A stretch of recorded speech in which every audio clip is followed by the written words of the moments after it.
मैं प्रकाश आपका स्वागत करते हैं आपके अपने करंट हेवन के यूट्यूब चैनल पर। साथियों, आज है 10 अगस्त 2021 से जितने भी इम्पोर्टेंट करंट अफेयर के क्वेश्चन बने हैं उसके साथ हम लोग डिस्कस करेंगे स्टैटिक जीके और रिलेटेड फैक्ट। तो ये डेली सेशन 6 बजे होता है। आप डेली ये सेशन सुबह मॉर्निंग में 6 बजे ही देखने की कोशिश किया करें, जिससे कि पूरे दिन आप ऊर्जावान रहें और अगर हो सके तो पूरे दिन में 1 से 3 बार, एक बार तो आपका होना ही चाहिए फ़र्ज़ किसी देखें ही। जिस प्रकार से आप डेली कंटिन्यू सुबह उठते हैं तो 1 कप चाय पीते हैं, यह तो डेली आपका रूटीन होना चाहिए। बशर्ते अगर आप डेली देख पाते हैं तो देखेंगे एक बार, लेकिन अगर आप 2 से 3 बार देखते हैं तो आपको कहीं से भी मंथली या फिर वीकली कहीं से भी कुछ नहीं पढ़ने की ज़रूरत है दोस्तों। इससे बाहर किसी भी एग्ज़ाम्स में सिंगल क्वेश्चन नहीं आएँगे। बस बशर्ते आप डेली इसे फ़ॉलो करिए। अपने दोस्तों को बताइए, अपने दोस्तों को जोड़िए, जितने बच्चे डेली देखते हैं उनसे एक रिक्वेस्ट है हमारी। चलिए आज के पहले क्वेश्चन की तरफ चलते हैं। हाल ही में कौन सा राज्य एनईपी एनईपी का मतलब नेशनल एजुकेशन पॉलिसी 2020 को लागू करने वाला पहला राज्य बना है? साथ में बता देंगे कर्नाटक। कर्नाटक एनईपी लागू करने वाला दोस्तों पहला राज्य बना है। दोस्तों याद रखेंगे शिक्षा नीति है, राष्ट्रीय शिक्षा नीति यानी कि नेशनल एजुकेशन 2020 के क्रियान्वयन के संबंध में आदेश जारी करने वाला कर्नाटक देश का पहला राज्य बन गया है। आपसे यहाँ पे 100% इसको कर लीजिए, 100 नहीं 100+1% कर लीजिए। ये क्वेश्चन सारे एग्जाम्स के लिए महत्वपूर्ण है जो आगामी एग्जाम्स होने वाले हैं, चाहे वो जिस भी सेक्टर का एग्जाम हो।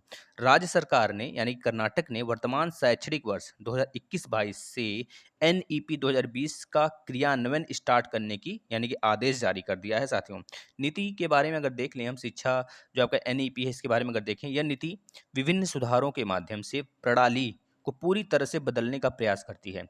उच्च शिक्षा की देखरेख के लिए एक एकल नियामक पीएचडी से पहले कोई और एमफिल पाठ्यक्रम नहीं, सार्वजनिक और निजी संस्थान यानी कि प्राइवेट इंस्टीट्यूशन के लिए निश्चित शुल्क छात्र 3 और 4 वर्षीय स्नातक पाठ्यक्रमों के बीच चयन कर सकते हैं।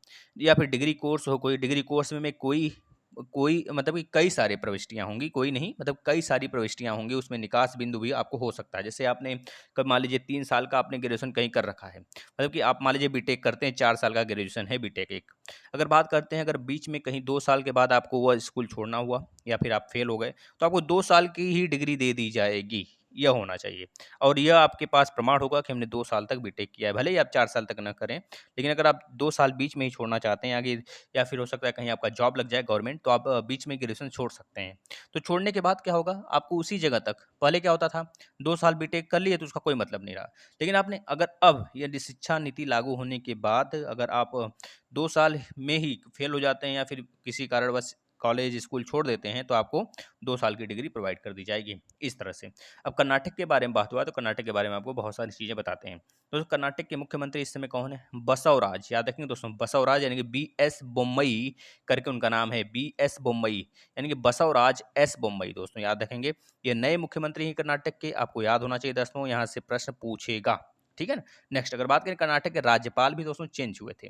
कर्नाटक के राज्यपाल कौन बनाए गए थे दोस्तों? थावर चंद गहलोत को बनाया गया है। दोस्तों ये याद रखेंगे, आपसे पूछा जा सकता है। पहले वजूभाई वाला थे, लेकिन इस समय फिलहाल में थावर चंद गहलोत। 8 राज्यों के राज्यपाल चेंज हुए थे। कौन कौन से?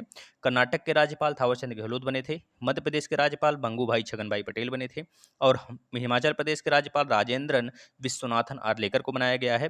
गोवा के PS श्रीधरन पिल्लई, त्रिपुरा के सत्यदेव नारायण आर्य, हरियाणा के बंडारू दत्तात्रेय, झारखंड के रमेश बैस और मिजोरम के हरिबाबू कंभमपति।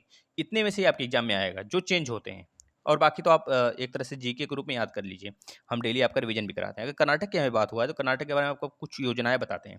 तो जो कर्नाटक में अगर जीके की बात करें, महत्वपूर्ण जीके की, तो जो अलमाटी बांध है एक, जो कृष्णा नदी पर स्थित है, आपसे पूछा जा सकता है। तो जो किस राज सागर बांध भी है जो कि कावेरी नदी पर स्थित है, यह भी आपसे पूछा जा सकता है। तो अगर बात करें बांदीपुर, आंसी, नगरहोल, बनरघट्टा, खुदेरमुख, ये सब नेशनल पार्क हैं जो कि कर्नाटक में स्थित हैं। दोस्तों स्कीम कनेक्ट फोरम भी यहीं पे शुरू हुआ था। दोस्तों यक्षगढ़, ढोलू कुनीता, यहाँ का फेमस डांस है, दोनों याद रख लेंगे दोस्तों। फूल प्रसंस्करण केंद्र की स्थापना यहीं पे की गई थी। नदिनी नदी महोत्सव का समापन दोस्तों कुछ दिन पहले, मतलब कुछ महीने पहले यहीं पर कर्नाटक में हुआ था दोस्तों। यहाँ के लोकसभा की सीट है 28, राज्यसभा की सीट है 12 और विधानसभा की सीट है 225। दोस्तों स्थापना कब हुआ था बताएंगे, 1 नवंबर 1956 को इसकी स्थापना हुआ था। इसके साथ 1 नवंबर को कर्नाटक, मध्य प्रदेश, हरियाणा, पंजाब, उत्तर प्रदेश, केरल, आंध्र प्रदेश दिवस मनाया जाता है। इतनी बात आप यहाँ से याद रखेंगे। चलिए अगले प्रश्न की तरफ चलते हैं। हाल ही में भारतीय रेलवे ने कौन सी योजना लॉन्च किया है साथियों, तो बता देंगे रेल साथी। रेल साथी की रेलवे मदद, बताइए कौन सी योजना लॉन्च किया गया है दोस्तों, तो बताएंगे रेल मदद के नाम से योजना एक लॉन्च किया गया है साथी। आप इसे याद रखेंगे दोस्तों। अभी आपके रेलवे मंत्री चेंज हुए थे, पीयूष गोयल थे पहले, लेकिन अभी हाल में कौन है दोस्तों, बता देंगे दोस्तों वैष्णव, अश्वनी वैष्णव करके हैं। आप इन्हें याद रखेंगे, आपसे पूछा जा सकता है। रेलवे मंत्री के साथ इनके पास आईटी और संचार मंत्रालय भी है, अश्वनी वैष्णव। चलिए अगले प्रश्न की तरफ चलते हैं। हाल ही में होम लेन है दोस्तों, होम लोन नहीं यहाँ पर है, होम लेन है, इसे याद रखेंगे, आपसे पूछा जा सकता है। और आप कंफ्यूज बिल्कुल नहीं होंगे कि सर ने आपने यहाँ पे मिस्टेक किया है, कोई मिस्टेक नहीं है। होम लेन के पहले ब्रांड एम्बेसडर कौन बने हैं साथी, बता देंगे महेंद्र सिंह धोनी को दोस्तों पहले ब्रांड एम्बेसडर के रूप में चुना गया होम लेन। दोस्तों ये क्या है होम लेन, होम इंटीरियर ब्रांड होम लेन ने महेंद्र सिंह धोनी, यानी कि महेंद्र सिंह धोनी आपको पता हो ना, MS धोनी, ये MS धोनी के साथ इक्विटी पार्टनर और ब्रांड एम्बेसडर के रूप में 3 साल की रणनीति साझेदारी करने की बात कही है दोस्तों। एक तरह से कल ये उसके मालिक हो गए, है ना। ब्रांड एम्बेसडर का मतलब कि उसके प्रचार प्रसार करेंगे उस कंपनी के, बस यही चीज़ है दोस्तों। आगामी क्रिकेट और त्यौहार सीजन के साथ होम लेन और MS धोनी संयुक्त रूप से एक नए अभियान पर काम करेंगे दोस्तों। नए IPL सीजन के दौरान जारी किया जाएगा दोस्तों ये चीज़, उनके साथ यह भी चीज़ें उनके ऊपर टैग लगी होंगी, जिससे कि वो एक प्रचार प्रसार के रूप में इसको लग जाएंगे दोस्तों। नेक्स्ट प्रश्न की बात करते हैं। हाल ही में किस राज्य सरकार ने MSMEs की मदद के लिए वॉलमार्ट वृद्धि के साथ समझौता ज्ञापन पर हस्ताक्षर किया। दोस्तों समझौता ज्ञापन पर हस्ताक्षर का मतलब होता है MOU। MOU का मतलब होता है दोस्तों मेमोरेंडम ऑफ अंडरस्टैंडिंग, मतलब जब कोई चीज़ अगर शुरुआती स्टेज में होता है, बातचीत ही चल रहा होता है, उसे बोलते हैं MOU। अगर शुरुआती स्टेज मतलब फाइनल डिसीजन हो जाता है तो वो हो जाता है MOA। MOA दोस्तों, है ना, याद रखेंगे। MOU और MOA दोनों में डिफरेंस है साथ ही, याद रखेंगे। अगर बात करेंगे इसका राइट आंसर क्या होगा, हरियाणा। हरियाणा राज्य सरकार ने दोस्तों हाल ही में MSME मतलब स्मॉल एंड जो मीडियम सेक्टर के जो दोस्तों कंपनीज हैं, जो स्टार्टअप्स हैं, उनकी मदद करने के लिए मीडियम, स्मॉल और जितने भी स्टार्टअप्स बात करें, छोटे या बड़े किसी भी लेवल का हो, चाहे आप आपका कोई छोटा सा एग्जांपल ले लीजिए, मान लीजिए आपका कोई दुकान खोल रहा है बिस्किट्स का, लेकिन आपके पास पैसे नहीं है, तो आप उसके लिए कहाँ जाएंगे, अगर जो राज्य सरकार है हरियाणा इसके पास जाएंगे, तो ये आपको क्या करेगा दोस्तों, उस सेक्टर में, जिस सेक्टर में आप काम करते हैं उसमें कुछ आपसे क्या करवाएगा, सिग्नेचर करवाएगा, लोन फाइनल करवाएगा आपसे, फिर उसके बाद आपको पैसे देगा कुछ सालों के लिए, बहुत कम रेट पे दिया जाता है दोस्तों। यही चीज़ है, आप याद रखेंगे। वृद्धि दर को बढ़ावा देने के लिए समझौता ज्ञापन पर हस्ताक्षर किया गया। हरियाणा राज्य सरकार ने MSME की मदद के लिए वॉलमार्ट से दोस्तों ये क्या लिया, हेल्प लिया है। ये चीज़ याद रखेंगे। यहाँ बात हुआ हरियाणा का, तो हरियाणा के बारे में आपको बताते हैं। हरियाणा की राजधानी चंडीगढ़ है। हरियाणा के राज्यपाल बंडारू दत्तात्रेय हैं साथियों, याद रखेंगे, जो हाल ही में अभी चेंज हुए थे। हरियाणा के पहले राज्यपाल कौन थे दोस्तों, इसके पहले कौन थे बता देंगे दोस्तों, सत्यदेव नारायण आर्य जी थे, है ना, याद रखेंगे। और मनोहर लाल यहाँ के दोस्तों क्या है, CM हैं, आपको पता होना चाहिए, मनोहर लाल खट्टर। अगर बात करें हेल्प मी मोबाइल ऐप यहाँ पे लॉन्च हुआ था दोस्तों हरियाणा में। दुनिया की पहली डबल डेकर या फिर डबल स्टैक कंटेनर सुरंग यहाँ पे बन रही है दोस्तों। मेरा पानी मेरा विरासत दोस्तों यहाँ पे स्टार्ट हुआ था दोस्तों। अभी हाल ही में पानी पहल करके एक लद्दाख में योजना शुरू हुआ है, आपको पता होना चाहिए। सब ट्रॉपिकल फ्रूट एक्सपो का आयोजन यहाँ पे हुआ था दोस्तों। ग्राम दर्शन पोर्ट लॉन्च यहाँ पे हुआ था दोस्तों। हवाई टैक्सी की शुरुआत यहीं पे की गई थी। किसान मित्र नियुक्त हुआ था दोस्तों यहाँ पर, याद रखेंगे। अंत्योदय परिवार उत्थान योजना यहाँ पे स्टार्ट हुआ था। लोकसभा की सीट 10 है, राज्यसभा की सीट 5 है और विधानसभा की सीट 90 है दोस्तों, यहाँ पे याद रखेंगे दोस्तों। अगर बात करें 1 नवंबर को हरियाणा दिवस के रूप में मनाया जाता है, क्योंकि 1966 को हरियाणा, पंजाब और चंडीगढ़ अलग हुए थे दोस्तों, याद रखेंगे। फ्लिपकार्ट को 140 एकड़ भूमि आवंटित करने वाला दोस्तों यही राज्य बना है। 5 से अधिक लोगों को इकट्ठा होने पर प्रतिबंध लगाया जा सकता है दोस्तों। 5 से अधिक अगर लोग इकट्ठा होते हैं उसे दंगा का नाम देते हैं, दंगा, याद रखेंगे दोस्तों, जो कि हमारे हमारे धारा 159 में है। ये चीज़ आप याद रखेंगे। अगर बात करें दोस्तों चिल्ला चिल्ली, चिल्ला है ना, चिल्ला चिल करके है, चिल्ला चिल्ला वाइल्ड लाइफ सेंचुरी यहाँ पर स्थित है दोस्तों, याद रखेंगे। अगर बात करें दोस्तों हरियाणा में ही सुल्तान नाम का एक भैंसा, जो कि बहुत ही स्ट्रांग है दोस्तों, आप उसको बहुत ज़्यादा फेमस है, वो यहीं पर स्थित है, वो चीज़ याद रखेंगे, आपसे पूछा जा सकता है। ऑक्सीजन ऑन व्हील्स पहल की शुरुआत यहीं पे हुई थी। कोरोना रोगियों के लिए आयुर्वेदिक टेली मेडिसिन सुविधा यहीं पे स्टार्ट हुआ था दोस्तों, ये चीज़ याद रखेंगे, आपसे पूछा जा सकता है। चलिए अगले प्रश्न की तरफ चलते हैं। हाल ही में किस क्रिकेटर ने तीसरे सबसे ज़्यादा विकेट लेने वाले गेंदबाज बने हैं साथी, याद रखेंगे। इनका नाम है दोस्तों, ये अनिल कुंबले का जगह ले लिए साथी। इनका नाम है जेम्स एंडरसन। जेम्स एंडरसन ने साथी अभी हाल ही में अनिल कुंबले का जगह ले लिए। पहले अनिल कुंबले थे दोस्तों, अभी फिलहाल में उनके जगह आ गए हैं। यह पहले नंबर पर मुथैया मुरलीधर है और दूसरे नंबर पर शेन वाटसन है, तो उसमें याद रखेंगे। और तीसरे नंबर पर आ गए जेम्स एंडरसन, जो आपसे पूछा जा सकता है। चलिए नेक्स्ट। हाल ही में अनुपम श्याम का निधन हो गया साथी। ये कौन थे दोस्तों? ये बहुत ही फेमस टीवी एक्टर थे, है ना, नाटक वगैरह में भाग लेते थे, आपको पता होना चाहिए दोस्तों। इन्होंने प्रतिज्ञा करके एक नाटक आता था, उसमें भी इन्होंने बहुत तरीके से, बहुत अच्छे ढंग से दोस्तों उन्होंने एक तरह से चित्रण किया हुआ है। तो याद रखेंगे, दिग्गज अभिनेता का निधन हो गया दोस्तों। इनका नाम है क्या? श्याम, श्याम, अनुपम श्याम करके। दोस्तों ये क्या है? अभिनेता हैं, याद रखेंगे दोस्तों। अभिनेता को टीवी शो में हमने आवाज प्रतिज्ञा के रूप में देखा था। प्रतिज्ञा एक मूवी, एक तरह से नाटक है साथियों, जो आता था पहले।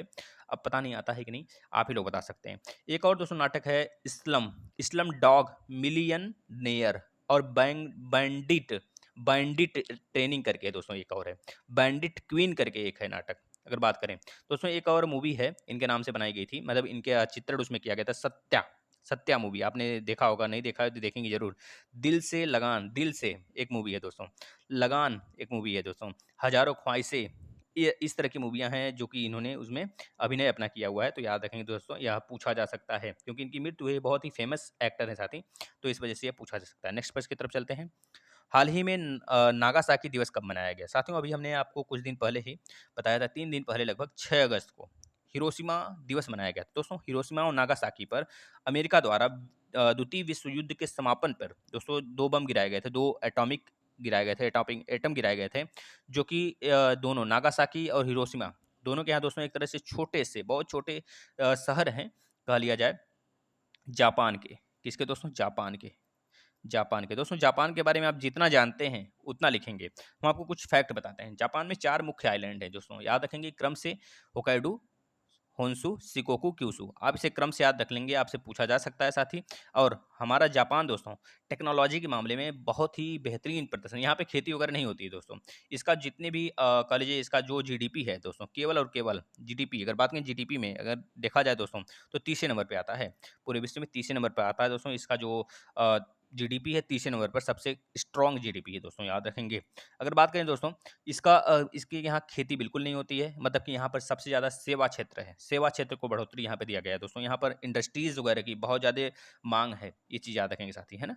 चलिए, आपसे पूछा जा सकता है। अब जितना चीज़ आपको बताया गया है और जो एक्स्ट्रा फैक्ट आप जानते हैं जापान के बारे में, जैसे पीएम कौन है हम नहीं बताएंगे, राष्ट्रपति कौन है हम नहीं बताएंगे साथी, उसका जापान का कैपिटल क्या है, करेंसी क्या है, जितना चीज़ आप जानते हैं जापान के बारे में लिख डालिए। देखते हैं आपको कितना चीज़ें याद है दोस्तों। कहीं से भी सर्च करके लिखिए, जितना चीज़ें जानते हैं। अगर अभी तक कोई करंट अफेयर में भी अगर जापान रहा हुआ है तो उसको भी लिखिए आप। अगर नोट्स प्रिपेयर कर रहे हैं तो नोट्स से अपने चीटिंग कर कर या फिर किसी भी तरह आप एक बार अपना कम से कम तो रिवीजन तो करेंगे। इस तरह अगर आप डेली कर रहे हैं दोस्तों, जो चीज़ें आपको नहीं आती हैं अगर आप कमेंट बॉक्स में लिख देते हैं तो आपको बहुत दिनों तक याद रहती हैं। नेक्स्ट देखिए, हाल ही में विश्व भर में स्वदेशी लोगों का अंतर्राष्ट्रीय दिवस कब मनाया गया साथियों? तो ये भी बता देंगे, 9 अगस्त को। 9 अगस्त, 9 अगस्त को दोस्तों, याद रखेंगे। नेक्स्ट अगले प्रश्न की तरफ चलते हैं। हाल ही में कैबिनेट सचिव का कार्यकाल कितना बढ़ाया गया है साथी? तो बता देंगे कैबिनेट सचिव का जो आपका कार्यकाल बढ़ाया गया 1 साल के। दोस्तों कैबिनेट सचिव हैं कौन इस समय आपके? बताइए, कैबिनेट सचिव इस समय आपके कौन हैं? तो बता देंगे दोस्तों, राजीव गौबा। राजीव गौबा है दोस्तों, याद रखेंगे। आपसे ये प्रश्न पूछा जा सकता है दोस्तों। एक प्रश्न हम आपको बताते हैं, जैसे हरियाणा के बारे में हमने आपको बताया जब, तो हरियाणा में दोस्तों अभी आपको सुनने में आया होगा, जो आपके चोपड़ा हैं, नीरज चोपड़ा, जिन्होंने दोस्तों अभी हाल ही में गोल्ड मेडल जीता है टोक्यो 2020 में, टोक्यो 2020 में दोस्तों। तो दोस्तों इनको कितने रुपए अभी तक मिले हैं, इस पर एक सेपरेट वीडियो हम लाने वाले हैं दोस्तों। किसने किसने कितना रुपए इनको दिया, यह एग्जाम में पूछा जा सकता है। करीब इनको 15 से 16 करोड़ रुपए मिले हैं दोस्तों, अलग अलग क्षेत्र में। जैसे बात करें, हरियाणा सरकार ने 6 करोड़ रुपए दिया, क्योंकि ये हरियाणा के पानीपत के थे, तो हरियाणा खुद बोला था एक नौकरी और 6 करोड़ रुपए उसको दिया जाएगा जो गोल्ड मेडल लाएगा, तो उनको मिल गया। पंजाब सरकार ने 2 करोड़ दिया, मणिपुर ने 1 करोड़ दिया, बीसीसीआई दोस्तों 1 करोड़ रुपए ये भी दिया, रेलवे ने 3 करोड़ रुपए दिया इनको दोस्तों। जेफ बेजोस दोस्तों जो आपके मालिक हैं किसके, आप बता सकते हैं दोस्तों, 1 करोड़ रुपए इनको मिला। अगर बात करें 1 करोड़ रुपए ये भी दिया। जो तो अगर बात करें इंडिगो एयरलाइन ने 1 साल तक इनको फ्री हवाई यात्रा के लिए मंजूरी दे दिया है। दोस्तों इंडियन ओलंपिक ने 75 लाख रुपए दिए। मतलब इतने सारे रुपए मिले हैं, आप कैसे याद करेंगे? इसका एक सेपरेट वीडियो, शॉर्ट वीडियो हम लाएँगे, अभी कुछ टाइम बाद ही तुरंत आ जाएगा, उसे आप देख सकते हैं दोस्तों। दोपहर में 11 बजे के करीब यह वीडियो आएगी, जिसमें आप पूरी तरीके से उसको लिख लेंगे और कम से कम अपने दोस्तों को शेयर करेंगे साथियों। चलिए, कल के प्रश्न जो आपसे पूछे गए थे, बेहतरीन तरीके से आपने आंसर दिया। इसी तरह आंसर देते रहिए साथियों और उसके बारे में जितना जानते हैं आप लिखिए। आइए, इस क्वेश्चन का राइट आंसर क्या होगा दोस्तों? उत्तराखंड। लाभांशु शर्मा किस राज्य के हैं साथी? बताएँगे उत्तराखंड के हैं। चलिए नेक्स्ट, आज का क्वेश्चन ऑफ द डे, हाल ही में टोक्यो ओलंपिक 2020 में भारत ने कुल कितने पदक जीते हैं? साथी आप बताएँगे। दोस्तों टोक्यो से रिलेटेड जितनी भी फैक्ट है, हम डेली अपडेट करते हैं आपको। डेली कम्युनिटी में भी डालते हैं, डेली एक प्रश्न, लगभग 20 से 25 दिन लगातार एक-एक प्रश्न हम डालेंगे। आप उसको लिख लिया करिए। जैसे ही हमको टाइम मिलता है, हम एक सेपरेट वीडियो लाएँगे, कम से कम नहीं तो 50 से 60 प्रश्न लाएँगे दोस्तों टोक्यो ओलंपिक 2020 पर, जो आपके लिए सारे एग्ज़ाम्स के लिए महत्वपूर्ण होगा। मात्र 10 से 15 मिनट का होगा, वो आप देख लेंगे, ठीक है? चलिए, अगर आपको सेशन अच्छा लगता है, तो आप ज़्यादा से ज़्यादा अपने दोस्तों को शेयर करें दोस्तों, क्योंकि यही आपसे एक छोटा-सा रिक्वेस्ट है हमारा, अगर आप थोड़ी-सी अपनी फैमिली बढ़ाने के लिए हेल्प कर सकते हैं, तो इससे बेटर कुछ नहीं हो सकता। चलिए, और अगर आपको वीडियो सेशन अच्छा लगता है, तो ज़रूर बताएँगे, कितना अच्छा लगता है साथियों। और दोस्तों, जितने क्लासेस पड़े हुए हैं ज्योग्राफी के, सारे क्लासेस आप वॉच करिए, ठीक है? चलिए, धन्यवाद। अपना ध्यान रखिए।